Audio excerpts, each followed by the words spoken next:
नमस्कार। आज बात करते हैं एक बहुत ही गहरे और महत्वपूर्ण विषय की, सर्वपित्र अमावस्या। ये सिर्फ एक तारीख नहीं है, बल्कि अपने पूर्वजों को, अपने एंसेस्टर्स को सम्मान और धन्यवाद देने का एक बहुत ही खास मौका है।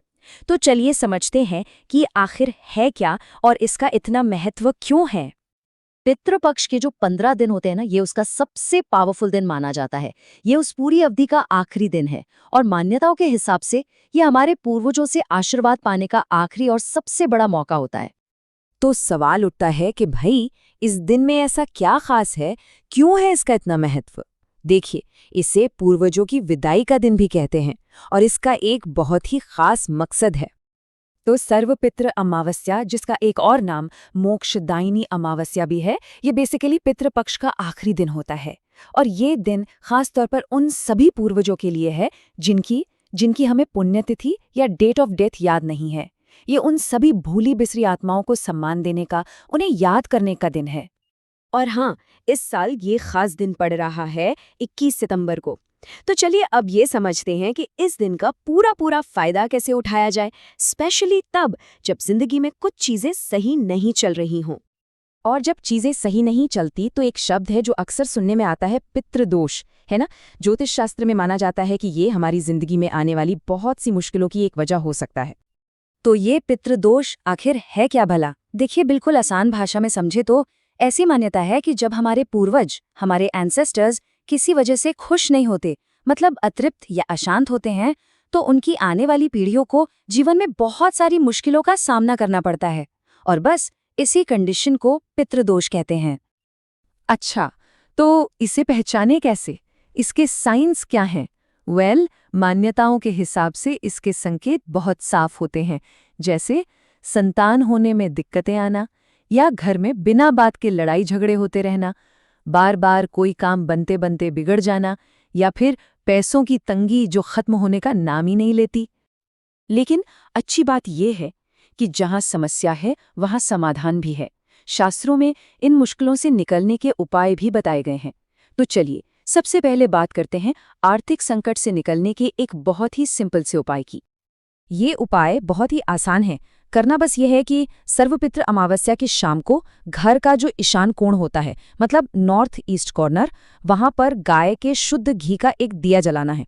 और हाँ, एक खास बात, उस दिए में थोड़े से काले तिल जरूर डालने हैं। माना जाता है कि ऐसा करने से पितर खुश होते हैं और पैसों से जुड़ी सारी परेशानियां दूर हो जाती हैं। ठीक है, अब एक और खास उपाय पर आते हैं। ये उन लोगों के लिए है जिनकी कुंडली में कालसर्प दोष है। ये भी एक ऐसी एस्ट्रोलॉजिकल कंडीशन है जिसे जिंदगी में बहुत स्ट्रगल से जोड़कर देखा जाता है। कहते हैं कि जिनकी कुंडली में कालसर्प दोष होता है ना, उनके लिए जिंदगी एक कांस्टेंट स्ट्रगल, एक लगातार चलने वाली लड़ाई जैसी हो जाती है। ऐसा लगता है जैसे हर मोड़ पर कोई न कोई नई चुनौती मुंह बाए खड़ी है। तो इससे शांति पाने के लिए सर्वपितृ अमावस्या के दिन एक खास उपाय बताया गया है।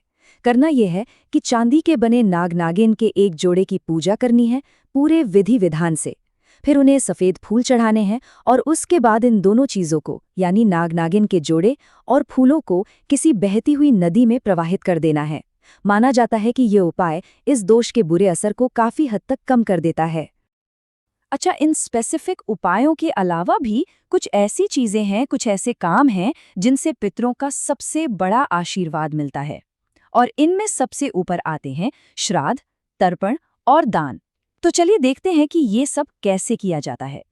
इस दिन पंचबलि की बहुत मान्यता है। पंचबलि मतलब 5 तरह के जीवों के लिए भोजन का एक हिस्सा निकालना। और ये 5 जीव हैं: गाय, कुत्ता, कौवा, देवता और चींटिया।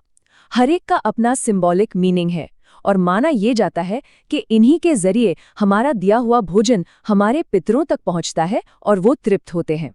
और शायद इसीलिए हमारे शास्त्रों में साफ साफ कहा गया है कि अन्न का दान महादान है। कहते हैं कि पितृदोष से छुटकारा पाने के लिए खाने का दान सबसे असरदार उपायों में से एक है। तो इस दिन किसी भी जरूरतमंद को भोजन कराना एक बहुत बड़ा पुण्य का काम है। और मान लीजिए अगर पका हुआ खाना देना मुमकिन न हो तो कोई बात नहीं, कच्चा राशन भी उतना ही अच्छा माना जाता है, जैसे आटा, चावल, दाल, घी, इस तरह की जरूरी चीजें दान करने से भी पितर संतुष्ट होते हैं। देखिए, आखिर में सबसे जरूरी है भाव, ये भावना कि वो परिवार पर अपना आशीर्वाद बनाए रखें। तो ये सारी बातें, ये सारे उपाय हमें एक बहुत गहरे सवाल पर लाकर छोड़ देते हैं। ये जितने भी रीति रिवाज हैं, ये सब हमें हमारी जड़ों से, हमारे पूर्वजों से जुड़ते हैं। तो सोचने वाली बात यह है कि क्या हम सच में अपनी जड़ों से जुड़कर उन्हें याद करके ही जिंदगी में सही मायनों में आगे बढ़ सकते हैं? इस पर सोचिएगा जरूर।